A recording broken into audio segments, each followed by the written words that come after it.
Okay, we're live now. Great. Every single time. It's the same every single time. We're Yes. waiting for it to actually go live, and it's Mhm. like it looks very stupid. Two IT guys looking at the screen, hoping that everything goes well. Looking at each other, two Yeah. two big bald guys just staring at each other. Yeah. Yep. Doesn't it look like a life in the cybersec, where you look Yes. at things and hope that everything goes well? Absolutely. Staring at your sim and hoping it goes well. Yeah. Yeah. Oh man. Oh man. What a topic. What Mhm. a topic. I actually tend to believe that we're gonna have multiple questions tonight, Mhm. and because this is it's a very busy topic. There's so much to talk about. Yep. First, do you pronounce it sim or do you pronounce it seam? Well, it's hard to figure out the difference. Yeah. We say sim. How do you Yes. pronounce that? I mean, it's really. I mean, you could wrestle with people all day about this. You go through the halls in RSA, whatever. Everybody pronounces it different. So, kind of like Okay. CISO and CISO. You hear both Hmm. said. So, SIEM, SIM. I think I started out saying it's SIEM, and then everybody was telling me it's SIM, so I was started saying SIM. But really, both are accepted. But it's just for those listening, you'll probably hear me say both, and it's just because I've had to use both in conversation. So I don't know. It's kind of like CISO and CISO. You'll hear it pronounced both ways at different times. Yes, but something makes me feel like people who are in this conversation in the chat on the stream, they probably know what we're gonna be talking about. Yes, And yeah, if you don't, this conversation is gonna be actually very insightful for you because we're going to cover so much. So brace absolutely. yourselves, guys. Okay, so why don't we actually go through the exact things we're gonna discuss today? So Hmm. let's go to the next slide where we will actually um let's skip this part. We'll get back to it a little later. Let's go to the part where we explain what are the topics. Yeah, thank you. Thank Yes. you. So, agenda of today's bold talks is why you as a business need SIEM at all Hmm. and what are the exact requirements. So, you probably don't look at this yourself and think, where do I actually spend some more money? Hmm. And why don't I throw them away from window? You just want to have everything going right. And there's a bunch of people who actually uh, figure out how to make things go right for you. And Yeah. we're going to be discussing that today. We're also going to be discussing how the things are going in reality, what you Mhm. should expect when you start implementing the SIEM, and now I start to listen to myself how I pronounce SIEM. Okay, Mhm. so we're gonna be discussing the options of SIEM implementation and also the possible options of where to actually get it. Do you get it from somebody? Do you Mhm. get it? Do you go and purchase it by yourself? And if you're actually working with somebody else, what are the possible options of managing it? Mhm. So all of that along with the numbers, which is very important. All of that is going to be today's talk. So I would be very glad if you, Art, introduced yourself to the guys who didn't meet you in the past. Yeah, yeah. Actually, I'm Art Ocain, VP of Cybersecurity and Incident Response at Airiam. Airiam is a company that was founded a couple years ago, 2021, out of five different MSPs, MSSPs, an XDR company, all came together and really created a powerhouse in cybersecurity called Airiam. I specialize in incident response and post breach recovery. I've led our team through now over 100,000 hours of incident response, and we've rebuilt over 25,000 servers, workstations, and networks. Over 100 incidents and they've ranged from anywhere from small businesses to large enterprises, Fortune 100 companies. So, a lot of the experience that I bring to the table and a lot of the references that I bring to the table are really, when we're talking about products, it's really I'm looking at it from an incident response point of view. So when we're talking about a SIM, I'm thinking about, how does it help me in an IR situation? But yeah, that's me. Very cool. Very cool. I'm going to spend some time switching between the exact event that we're hosting and comment section. I just want to make sure I talk to all the guys because it's very exciting to have all you guys Mhm. right here. So I'm Dmytro Shevtsov. My name is much more difficult than Art Ocain. So be be prepared for that. I'm from a company called UnderDefense, and basically speaking, we help businesses stay safe from cyber threats. And basically, it's a team of cyber experts who become your security partners rather than your average, SOC as a service. We Mhm. specialize in cloud managed detection and response, backing you up during difficult times while giving you back control over your security. And we perform automation of cloud SecOps and deep forensics, proactive threat hunting, which I totally watch for every time we Mhm. discuss the security strategies. And we got basically fourth spot among 180 plus SOC teams at Splunk, boss of the SOC, and we show extremely fast reaction to crucial incidents in real life too. It's been more than 6 years of continuous serving to our clients, so be sure to ask your questions and be sure to join the list of our happy clients who know what they do and know what they can hope for. Okay, thank you. So let's move to the actual topic of today's discussion. And it's very important to say that in 2025, the regulators are going to be setting pretty high bar for the CM.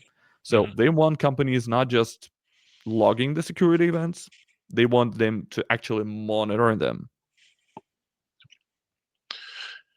Yeah, absolutely. MDR is pretty much a requirement nowadays. So, it's one thing just to collect logs and just to let things go to the SIM, but somebody needs to actually be looking at it. And if it's just a jumbled mess and you haven't tuned it and it's out of the box config, it's not very useful. It's impossible to monitor, and but yeah, a lot of regulation is requiring now either centralized log management or that's their way of suggesting a SIM. There are other ways to collect logs centrally that aren't useful. SIM is kind of the graduation of centralized logging, but Yeah, yeah, absolutely. absolutely, yeah. But yeah, a lot of regulations now are requiring it. Anytime I'm dealing with CMMC, NIST 800 171 compliance, they want centralized logging of things. Obviously, any kind of HIPAA, PCI is requiring it. Anytime I'm working with anything in the financial or banking sector, they're always requiring it. FTC, safeguards, SEC safeguards, really anything that we're dealing with from a regulatory point of view is now pointing at us needing a SIM, in order to gather and correlate logs. And usually you'll see them as different requirements. It's like, do you have centralized log management? And then do you have something correlating the logs? And so that's really those two things together are really pointing at a SIM solution. Yeah, and the CM has become pretty much household instrument. And Mm. when speaking about the correlations and speaking about the centralized log activity, storage, it's every kind of tweaks to security settings. They need real time oversight of those. Anything unusual within with sensitive files like downloads, edits, it all should be flagged. So suspicious behavior doesn't slip through. Every time someone tries to access privileged areas, especially admins, it needs to be logged and flagged if anything's off. So Mm. basically, it's no longer enough to keep records. Regulators expect what we would call live monitoring with alerts and quick actions, Mm. basically a proof that companies are watching, not just storing logs. So, for later, for using them anytime soon. And here's a quick look at the data load into the SIEM. Let's move to the next slide.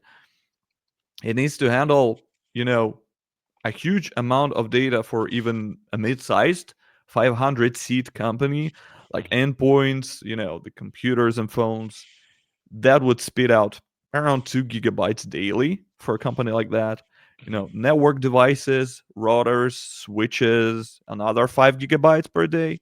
mhm, Cloud service pile on like 10 GB every day, mhm, mhm, and add it up, and you're looking at over 6,000 actually to 200 GB a mhm, year just for storing and analyzing the logs. And it's not just about holding the data.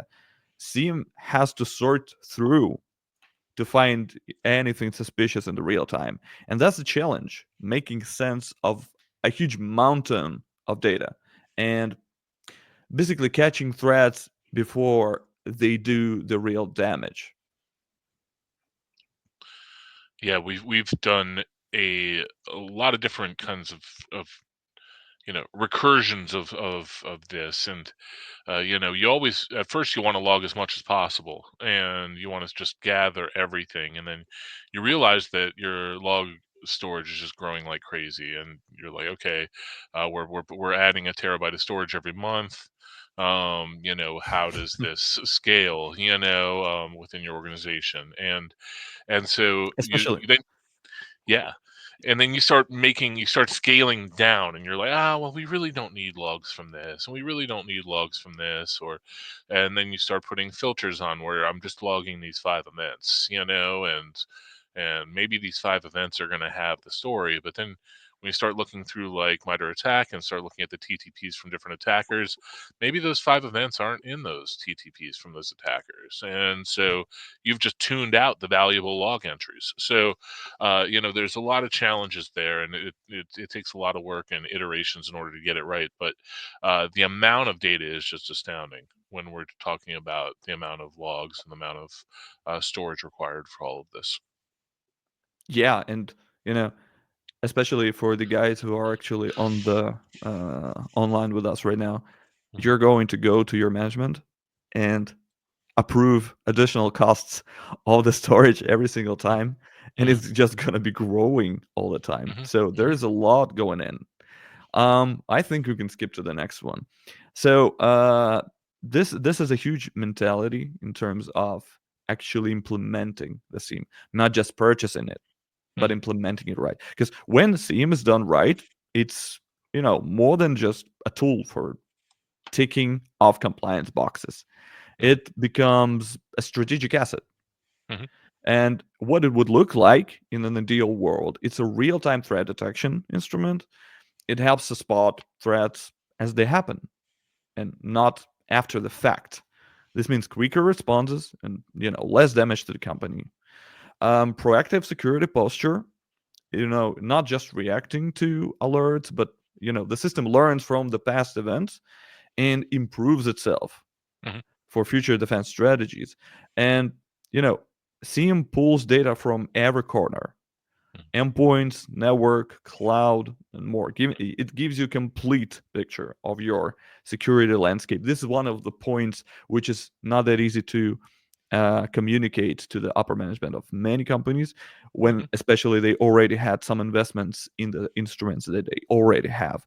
And mhm, when you start operating that as a security specialist, especially when you know what you need to do, considering the standards like NIST CSF, mhm, where you have the SIEM as a requirement, and you know what benefits it's going to give you, mhm, you know it's not that easy to deliver this idea mhm, about improved not only the mindset but decision making based of real facts and learning in real time. mhm. Absolutely. And I think that, one of the rabbit holes that I'm not really going to chase here, but I'm going to mention is that, as you mentioned, all those different log sources, there's an opportunity here for the business to capture a lot of other things, user behavioral stuff, how applications are being used, whether it's front end web stuff, whether it's internal applications, etc. So, there's a business value in that data, and all of that can be captured into that SIM. and it's really up to you to kind of filter it out and figure out, okay, what is actually going to be the data that the business uses, and that's probably the biggest challenge, is figuring out, okay, where which data is actually important for us to capture in order to give the business more value. And there may be a conversation between, the board and the CEO and the CIO, where they're trying to capture other information as well that you may need to capture that is not really is relevant to your incidents, also, so that you may need to gather some more contextual information into your SIM. But as operationally, what I'm looking for is, from an incident response point of view, am I able to resolve incidents quickly, get the data I Yeah. need, build a timeline, pull in all my like artifacts, from endpoint, from network, etc., and really have that all correlated quickly, so that I see, okay, user, their email account was breached, VPN access was accomplished, they navigated around the network, hit this machine, dropped this payload, pulled this, 80 database from this machine, and then, ran some other payload on the server that they then had access to. um, you know there I need to know what happened in an Yeah. incident. And when it's not correlated well, you just have a bunch of logs, and it's not really useful then. So I need a SIM to be able to give that information clearly to steering and an IR, and for me to be able to drill in and get the information that I need in order to back up any statements I have. From a SOC point of view, operationally, I need to be able to reduce my mean time to detect. Yeah. um, you know False positive rate, is important. I want a low false positive rate, but my mean time to detect is more important. Like, I'd rather chase false positives than miss positives. Yeah. So I Absolutely. exactly. So my mean time to detect is the most important thing to me. And that means that this system needs to be able to give me what's actionable, what's important right now. And that's really hard to accomplish when you're just kind of building it yourself and you don't really know what you're looking at yet. Yeah, yeah, it's a contextualization instrument, and it gives you a possibility for, and not actually a possibility, but rather a path to continuous improvement.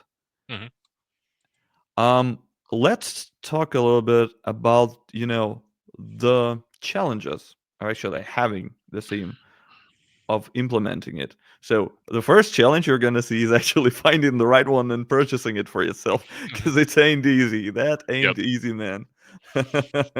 And the first thing you actually notice when you start working with the theme is what we called it simply as resource drain.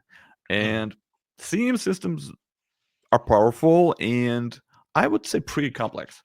And Mm-hmm. they're notorious for being, resource hungry. Mm-hmm. Teams collect massive amounts of data, which can, overwhelm even well-equipped IT teams, Mm-hmm. requiring constant attention, just to keep it up, not not even to make context out of it, but keep it up, and getting a SIEM configured to actually catch useful events, without drowning in false alerts. It Mm-hmm. takes a lot of time, and it's pretty expensive. And keeping it running smoothly, it's basically a full-time job. Mm-hmm. Absolutely. You definitely you need a person, if not it just to be a responsibility that's kind of across some centralized team of yours, whether it's a SecOps team or you have a security tooling architecture team. But it's gonna, between correlating stuff, managing storage, figuring out filters, like you know setting up parsers, you're going to you're going to need at least a person's worth of capacity across your team, full time, in order to manage a sim. Yeah, and one thing that not many think about when they start purchasing team is that costs add up really, really, really fast. Hmm. It's not just maintaining Hmm. it. You know, it adds up storage really fast. Hmm. Yeah. especially if you don't correlate properly, if you don't uh, fine tune the existing instruments that you have, if you don't set things up right, Mhm. it can become a major expense. Right. Absolutely. Don't look at the cost of the SIM software and think that that's the cost of your SIM. You Yeah. know, really the storage is probably the biggest factor. So it's I've had SIM providers where it's a modern SIM package and it's really newer than most of the traditional SIMs and kind of cool cutting edge AI stuff and it sounds great and it seems affordable. And then you find out that you have to bring your own, Elastic cluster, you have to bring your Yeah. own Snowflake or bring your own Azure Log Analytics storage. And it starts to get very expensive then. And then, oh, yeah, we're going to do the AI, but you're paying for all the AI compute from Azure's AI engine. And so you're like, oh, so the cost of the SIM isn't really the cost of the SIM. And what's interesting is when you start asking those SIM providers, okay, so what's the cost of my storage and my compute going to be? A lot of them don't really have great answers for you either. They're like, well, it depends on what you put in there. So sometimes you don't really know what your cost is going to look like until you've implemented it. Once you've set up all those log sources and you've set up all those filters, then you're starting to see, oh, I have, a terabyte a week of data that I'm having to deal with. Do I need to scale back my retention? Do I need to change what I'm logging, etc.? So Mhm. um, that that storage cost ends up being a huge factor because you may have gotten budget approval for your sim of let's just throw out there $500,000 and you're thinking 350 for your software and 150 for your storage, and it ends up you're looking at $1 million of storage a year. It ends up being a bad situation. And I've deployed a sim at a large enterprise before where it took up literally half the storage on their SAN. Um, for their Elastic cluster. So that's another thing architecturally is like to think about is, okay, does my server farm, you know, do I need another data center basically to hold Yeah. my sim? Do I need new storage, like not just using some of my production storage, but do I need a whole new storage array or storage device? So do I need a new NetApp or do I need a new SAN? And can my server cluster support this large Elastic cluster or this large, database cluster? So there's a lot to think about beyond just buying the software. And then who's going to manage this? IT, or does IT want to manage these servers? Is Yeah. managing those servers and that storage now security's problem? Is it a joint effort between the two? What gets priority when there's problems with just operations of it? And then, for the team, who's skilled and who understands it? Like, do I have to train up and get certifications on my guys in this platform so that they understand how the sim works and how they even know what they're looking for? Yeah. Yeah, and this actually takes us to the next point in our slides list, which is actually, you know, meeting the technical requirements and not sitting at your expectations level. Because setting up SIEM isn't plug and play. Mhm, mhm, As simple as that. It mhm, requires, deep customization to fit the unique needs of, every organization, and getting it right, it mhm, takes time and expertise. And in many cases, you may have a little time, but you may not have the right expertise. And the technical burden of SIEM systems, it mhm, really comes down to two big issues. Let's call it this way: mhm, the complexity of setting them up, and the many small recurring issues that can mhm, pop up out of every single point. Um, so I would say that common issues are, you know first of all, when it already comes to actually maintaining it. When, mhm, let's say, you already purchased the one that you wanted, you've made your research, you somehow convinced your manager and company management that you need it, and they somehow gave you the money for it. Okay, mhm, cool. So One of the things you're gonna notice first is a huge amount of false positives. Hmm. Even with careful configuration, with Hmm. the themes are prone to generate a pretty high number of false positives, and you know activity um, is flagged as suspicious while it's not. And the noise can drain the resources of your team really fast.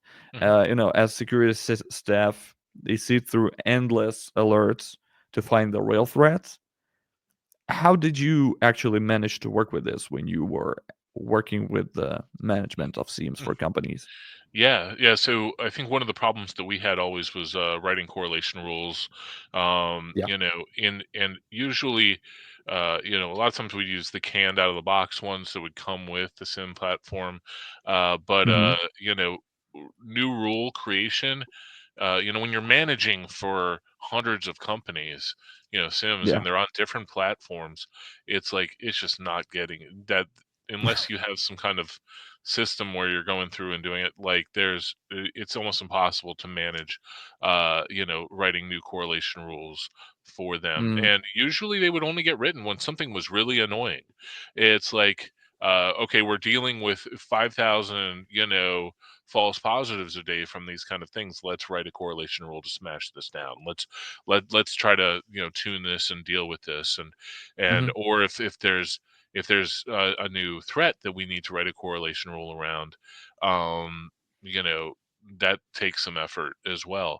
One of the key things that everybody always talks about is threat intelligence and threat feeds and stuff like that. And we need to Yeah. pull this into our SIM. That's great to get that data in there. There's a lot of value in getting some threat intelligence into your SIM. But what do you do with it when it's there? Is it just more log entries that nobody looks at? Like, there has to be something building a correlation between that threat intelligence and what you actually have in your logs, and what's actually happening on your network. And if there's nobody that's actually making those correlations and making that a part of their life, a lot of that just gets, it's a waste. You just wasted money on stuff. So yeah, that becomes a big part, and that was really a big bottleneck for us. Is okay, we have these sims running, but and the soc is actively fighting through everything, but we find that you're not doing anything proactive to actually improve the performance of anything because you don't have time. It's just something that you're not doing. So when we decided to start outsourcing sim management, it would say, okay, we have this elastic sim here. Can somebody help manage it? And that's when we kind of looked to under defense, and we were like, hey, we need help here. Can Yeah. can our soc use you guys to help manage the sim? And that's really useful because you guys are able to help optimize it. Then you're uncovering things that we never saw, and that's something that's really, that optimization and that attention to the detail is just something that a lot of SOCs don't really have time to, and a lot of the SecOps teams don't really have time to work on, especially when they're dealing with a large scale like we were. Yeah, and one of the big things that we do when we start working with the teams as MDR provider is that we usually come with a set of correlation rules that we've created throughout the time we worked with different organizations, Hmm. because it's not always the right thing to work continuously with, Hmm. but it's always much better to start with Hmm. than what you have Hmm. out of the box, Yep. because it already improves a quality of detection a lot, and it already lets you not be blindfolded by the amount of false positives that you're having. And while we're switching through the topics, I also wanted to mention that we're having a pretty meaningful conversation in the chat Mm. right now. So Oh yeah. if you feel the urge to add something to the guys, because I see they're making very good points, especially Oh yeah. uh, LinkedIn user is how I see him. This guy, Yep. I'm not really sure who is that, but Yep. the new U.S. administration is anti-regulation but pro-security. How Yep. will this impact the space? This is a very good question. I was thinking about it for a while now. So, the point here, in my opinion, I would Mhm, really love to hear your art's opinion about that. But in my opinion, they can be anti-regulation, whatever they want. mhm, But there is already mhm, pretty good standards developed by people who are pretty well versed in what they do. And security for most of them is like a black box. mhm, All of them want it, but very, very few of them know what to do about it and what it entails, mhm, actually. So take the standards that you've always been looking up for and try to maintain your setup, your processes, and your people up to par. So it's one thing to deal with the expectations, especially when it comes to audits and stuff like that. I mhm, understand this is not easy. It's time consuming. It's expensive. All of that. That's for sure. But mhm, somewhere deep in your mind, you're the one who wants everything to be predictable, to be detectable, and to be, on the bright side, mhm, so that you can always know that your team is gonna be effective, or your MDR provider is gonna be effective. And when it comes to security, stick to the standards that you already know. mhm, Look for what the experts like NIC, National Institution of Standards and Technologies, say about this, because mhm. they always come up with some great ideas that you can implement. And yeah, it's not good that regulations can weaken sometimes, but it's still your job, and you are the one who's going to be asked when something bad Mhm, happens. mhm. So stick to your guns, guys. That's what I'm trying to say. I would like to pass your word, Art, to Yeah, hear what yeah. you think So about this. this one I was kind of scared when it came in because it's obviously an opportunity to go down a big political thing and then turn the comments into a big political fight. But yeah, all I'll say is that usually when we're talking about an administration like the new administration coming in, that they are.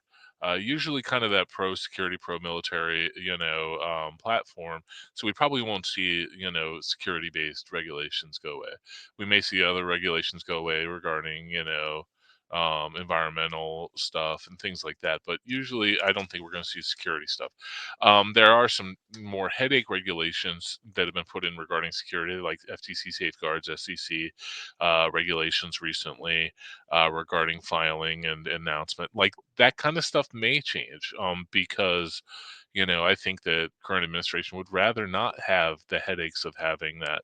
So, you know, but I think that a lot of the security based stuff, the stuff that we see that's, affecting critical infrastructure, CISA, regulations, that or the CISA standards that they're trying to push towards critical infrastructure. I think that's still going to be in place, and that just a higher level of security is going to still exist. So I generally don't think the deregulation is going to affect security as much as maybe other, verticals. Yeah, yeah. And we'll get back to many of your comments, guys. Thank you for letting us know what you think. It's very important. Mhm, I would like to get back to the topic and to talk a little bit about the integration challenges, because that's the sleazy path we took mhm, today. So, the teams are meant to pull data from across, the huge organization's tech stack, and many struggle to integrate smoothly with all the different systems that they have in place. And there's many compatibility issues between the SIEM and third-party tools, for example, or even custom build applications. That's also happening. And this can blindfold people who are there to look after those, and leave some very important security gaps. And fixing these issues, it requires a know-how. It requires, stretching the capabilities of smart small IT teams mhm, and smart IT teams who are usually on the IT side rather than security side, which Mhm. which, which is usually the case. What do you think on that, especially in the Yeah. integration challenges? Yeah, a lot of it depends on the scale of your organization too. But if you have a DevOps team, a DevSecOps team, things like that, we really need to start when you're bringing in a SIM. You need to really make that team kind of aware and a part of that integration, because they will know what applications are going to throw what kind of security issues, and what logging needs to get to the SIM from those applications, where from an outset just the security architect probably won't understand, or won't have a front seat view of the application the way that the DevOps team does. So Hmm. they know what holes they're writing a lot of times, like or what risks, so obviously they should be on top of those, but a lot of times they understand, okay, we're passing authentication tokens here, we're handling secrets using this vault, we're doing these things, let's log that, Yeah. access to this vault, access to this authentication system, let's log application access and authentication here, or administrative access into these whether it's AWS or Azure, to the subscription, or to the vault, etc. So they will understand more of kind of how they've written their application and what the risks are. So integrating like that DevOps or that DevSecOps team in with your SIM implementation is crucial. You need them because they are, they know the risks. If you don't really have DevOps or DevSecOps, and so you don't have really a development pipeline built that way, and you maybe have traditional development team, it's probably important to still invite them into that when you're building your project team for that SIM deployment. Having a technical lead from the development team is probably still important, because they may not be thinking about their pipeline the same way as the DevOps team does, Hmm. but For sure. yeah, but they still understand what they're writing, and so they probably will be able to draw a flag and say, hey, this might be something we should have captured. That's for sure. Yeah. Yeah. And if the system isn't well managed, there's a lot of duplicate logs, Hmm. redundant data, Hmm. you know. Um, and if especially if the team lacks robust data management tools Hmm. and the ongoing maintenance, once the system is running, keeping it optimized Hmm. is an ongoing task. It's not like you set it up and then go with your day. Software updates, rule adjustments, threat intelligence updates. Hmm. These are pretty much, it's good to have, but they're pretty much necessary. Hmm. And these are the aspects that ensure that your SIEM is ready to handle the evolving threats. And to sum it up a little bit, the technical burden of SIEM systems, it often means that security teams need to invest in specialized training, I would say so. Hmm. Regular system audits, which is a very important point. And in many cases, based on what I personally saw, it's an extra manpower, Hmm. which is not what management usually wants to claim, but this is just true for many cases. Hmm. It's all just to keep the everything running smoothly. And for many companies, this technical burden is one of the biggest obstacles to getting the most out of their SIEM, even if they already have it. I'd like to switch to the next point that we have. We call it alert nightmare, Hmm. and it's one of the most notorious challenges for the SIEM Hmm. because there's a sheer volume of alerts, and they can overwhelm the security teams and basically reduce the effectiveness. Hmm.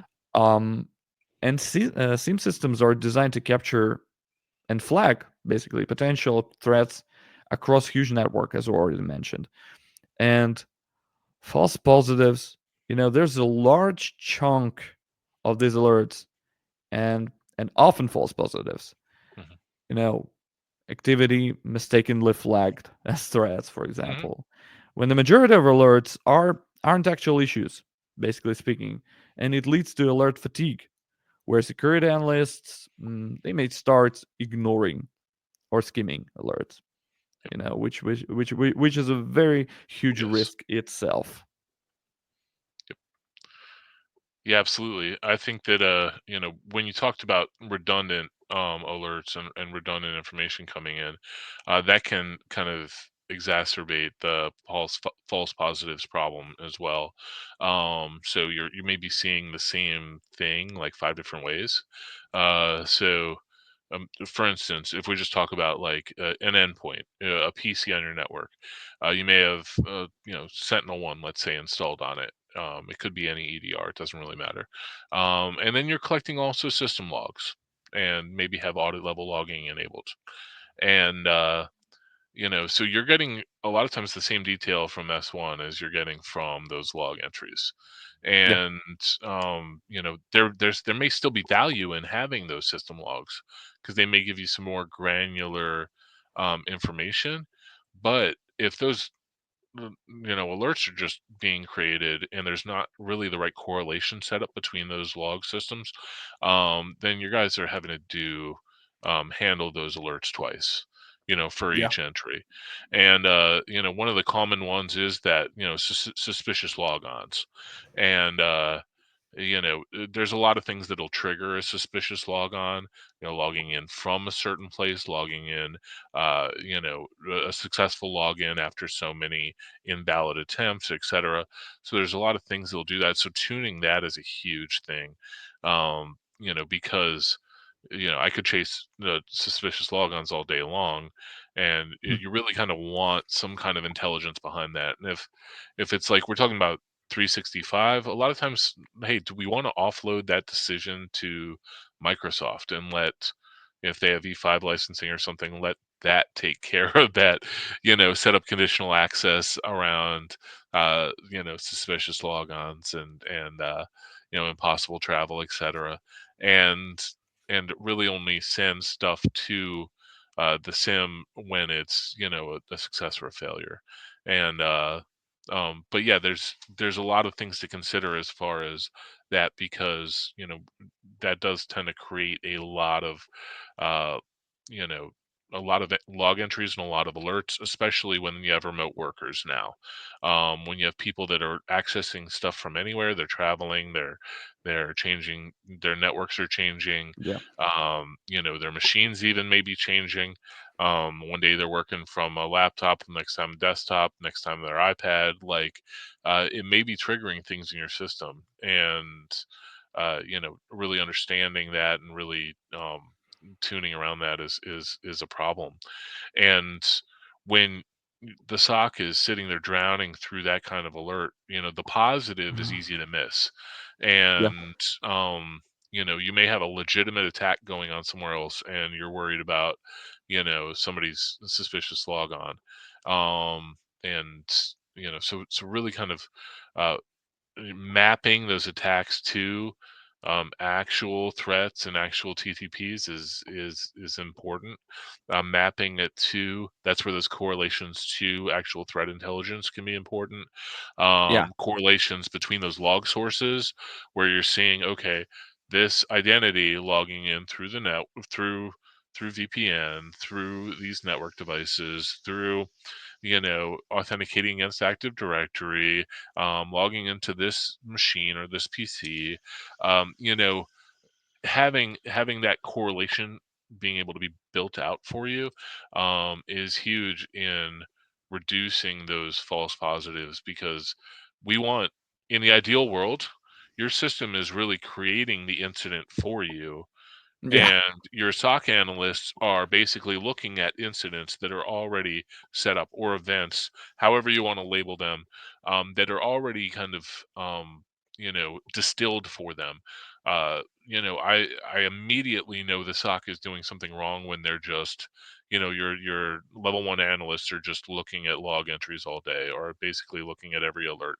I want them to be looking at, distilled, correlated, high value alerts, not just thousands of, meaningless alerts. Yeah, and speaking of thousands, average SIEM, it will generate between 2 to 10,000 alerts per day for a mid-sized company. Mhm. And if we take into account that it typically takes around 10 to 15 minutes on average to Mhm. investigate and resolve each alert, it's hard to take your eyes off the screen. Mhm. And it basically becomes your daily job to just break through the pile of alerts, Mhm. and it becomes unbearable. It Mhm. becomes unbearable, and it's easy to miss something very important in it.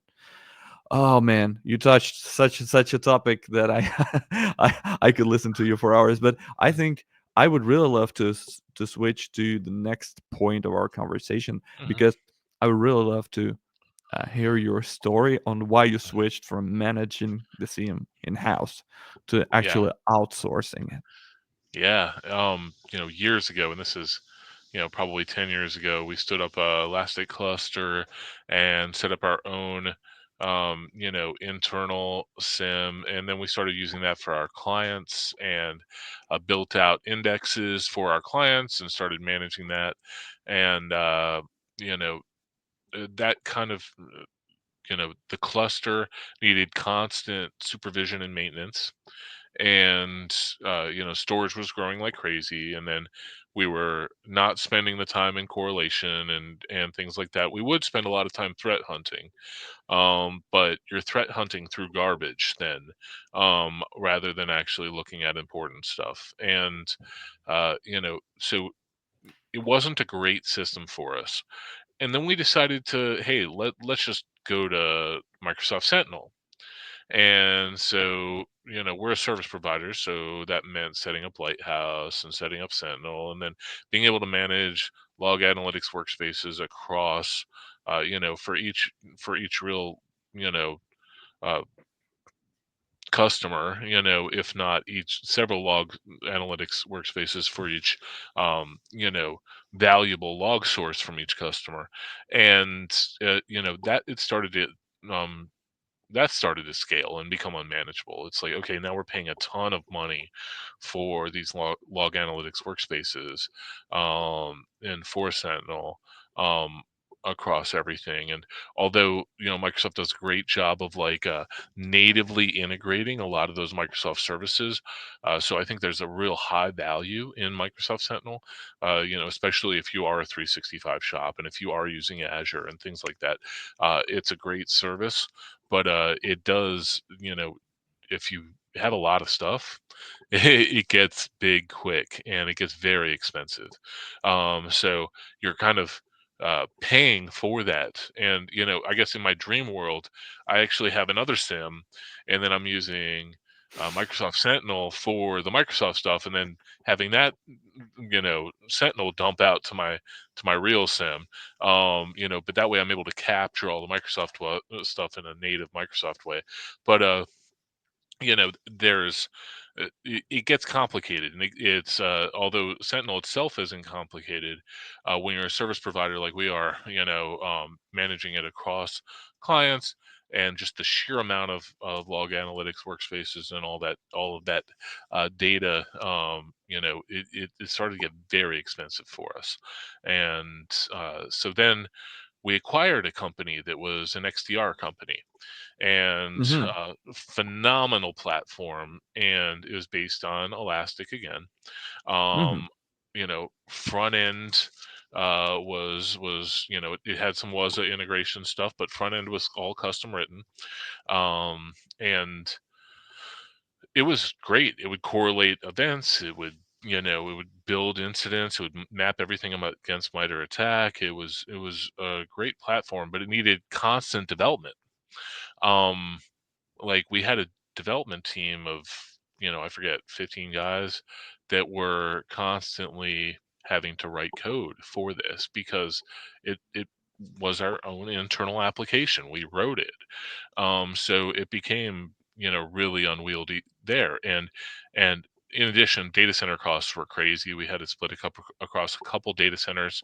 It was private cloud hosted, and just the amount of uh, compute and storage that it needed was amazing. And then if you're starting to layer in machine learning and artificial intelligence in there, it just your data grows like crazy. Your compute grows like crazy. Any use of any pre-built AI services grows like crazy. So it just became, between the labor effort of needing this large team in order to support the system, and the data center costs, it was it, it was incredible. So at that point, we were like, okay, so do we have just do we have under defense just manage this for us, in which case we're not really helping, where we're eliminating that labor cost, but we're still facing this huge like data center cost. And you know we were like, okay, what are our other options? And that's when we decided to actually just go with outsource SIM, Yeah. and completely, using an outsourced SIM platform. And then, you know, you guys are able to then integrate and be our SOAR integration and our back Hmm. end there, and manage all of that. So that seems to be like the best solution for us. Other people that don't really have like, or they have it in their budget and it makes sense for them, or because of regulatory issues around their data, they may need to keep a SIM in house. Hmm. But then, your solution for them, and we have some clients like that, is then we, reach out to Under Defense to have you guys manage the SIM in house for them. And that works really well too. So either solution makes sense. Completely outsourcing SIM, or outsourcing the management of the SIM, Yeah. depending on the use case. But it's kind of my perspective nowadays that, if you don't have a real data regulation reason to keep your SIM in Yeah. house, don't. Like, we can handle GDPR. We can handle like things like that. Country-based geo data location. We can handle that kind of stuff with outsourced SIM. Like, that's not a problem. What is more of a problem is, are other people in the world allowed to hold your data at all? If you're like a defense contractor, or handling specific data like that, or if it's in your contracts that nobody shall have the customer data, then you may have, and your, let's say your SIM contains usernames, etc., you may have to keep that in house. So in that kind of data governance situation, it may make sense to keep it in house, but then say, okay, how can we optimize our storage? How can we optimize the performance of this? How can we optimize really our SOC response, our incident response? Like, just how can we improve everything by bringing in an expert in this SIM to help with correlation rules, help tune the thing, help tune our log sources, help tune, our filters and our parsers, so that we're capturing the right data, we're correlating it all properly, and we're actually presenting our SOC with actionable stuff that is valuable. And and even if they need a support system and need a SOC to lean on, you know, a an organization like Under Defense is great Yeah. at extending an internal SOC. Let's say you have an overworked 5-person internal SOC that is just like dying every day and trying to deal with this SIM. That's a perfect example of bringing it Under Defense. They'll help tune everything up and then help alleviate some of that pressure on the SOC. So that's really the use case that we saw, between uh, going through those different SIM platforms and then needing to outsource because of just cost of everything. And then, with our clients that have those compliance reasons to actually need it on site, is okay, now that we've outsourced ours, like we don't really need a management function in house. We Yeah. Let's just outsource the management of our sim, and our client sims. So. Yeah, that's a good point actually, and it little bit touches what Paul Hardlaw mentioned on the comment section. And Mm, I'd like to skip the part where we would discuss buy versus build, mhm, which in to cut it off short, in this case, it's going from hundreds of thousands to just tens of thousands. So it's mhm, saving up a lot on mhm, just buying the existing solutions, and especially if you don't have the right expertise in building this kind of thing. So I'd like to talk about the SIEM management models because that's the topic we've just came to. And here's a quick breakdown of the three models that are available right now. So first one is basically self-managed SIEM. You handle everything. You buy the SIEM, you deploy it, you configure it, maintain, all in house. It gives you full control, but requires significant resources, expertise, time for setup, for management, for continuous monitoring. It can be ideal for pretty large organizations with a dedicated security teams and the technical capability to manage the complex systems. But the next model might be also interesting for them, which is co-managed SIEM. mhm, This is basically a shared responsibility. It's a mixture of in-house and external management, and your team handles day-to-day operations and internal policies, while service providers such as UnderDefense assist with the setup, with monitoring, with maintenance, with offering support when it's needed. And it's better suited for organizations that want some control, but lack the resources for full management or need extra expertise for complex issues. And there is a fully managed SIEM option where you basically outsource everything, and the service provider handles the entire SIEM process from setup to ongoing management and monitoring. You just get the alerts and reports basically. And this is actually the most hands-off option and one of the most popular options that we have. And uh, Paul actually mentioned this in the comments, and I can skip that because it's a great discussion in terms of the trade-offs that you have. mhm, Because outsourcing often means transferring sensitive and regulated data, like customer information, internal security events, and mhm, basically doing to third parties. And this can introduce risks related to data breaches, data sovereignty, and any potential misuse, basically speaking. mhm, So, for companies in heavily regulated industries, outsourcing might also impact compliance with data protection laws, mhm, like GDPR, for example. mhm, Um, you can conduct a thorough risk assessment. It will consider, the sensitivity of data, applicable regulations, and vendors compliance track record, I would say. So um also when relying on external soc, companies may face limitations in how incidents are managed, prioritized, reported, and this lack of direct control, it can actually lead to delays in response times sometimes, especially the provider in a lower experience rate, I would say. So establishing clear SLAs is important, which is part of what we do at Under Defense. In the industry, it's a standard to have critical incident answered within 30 minutes.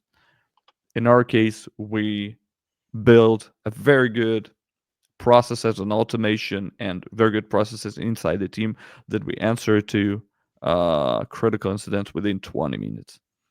Um, you need to define the response times clearly, and you have to have proper escalation processes, and basically speaking, the accountability. This is why having experienced SOC team, experienced MDR provider for an outsource is a good idea because you cannot buy that expertise easily and very fast. Um, Sometimes outsourcing is basically storing your data in different geographical location. This is one of the points that I often hear from the clients that I talk to, and they don't want to expose their data to different legal jurisdictions. Um, you need to carefully evaluate the provider's data storage options and access policies, of course. And you need to seek for providers that offer pretty transparent data location policies. And that's what we do on our defense as well, because we store your data wherever you need it to be. So it's important that it stays local for you.